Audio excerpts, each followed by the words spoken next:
Maswerteng tanghali po mga ka-STL. Narito na po ang resulta ng STL Isabela para sa araw na to, first draw January 16, 2025, araw ng Huwebes. Naway ang mga natayan niyo pong mga numero kanina ay manalo nawa ngayong tanghaling ito, 1 PM. Kaya kunin niyo na po ang inyong mga tickets. Narito na po ang resulta. Ang mga numerong nanalo sa STL Isabela ngayong araw na to, January 16, 2025, 1 PM.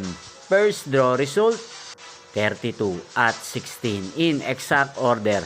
Sa lahat po ng tumaya kanina sa STL Isabela para sa first draw ng 32 at 16, congrats po sa inyo. Panalo po kayo. Again, 32 at 16. At ngayong tanghaling ito sa STL Isabela, atin pong i-shoutout si Ate Jambi ng Isabela. Shoutout po sa iyo, Ate Jambi, naway nasa mabuti kapong kalagayan. At sa lahat po ng mga taga-Isabela dyan, shoutout po sa inyo. Inyo pong napanood ang resulta ng STL Isabela sa channel na to, Roderick Hernandez TV. Magkita-kita pong muli tayo mamayang alas 7 ng gabi.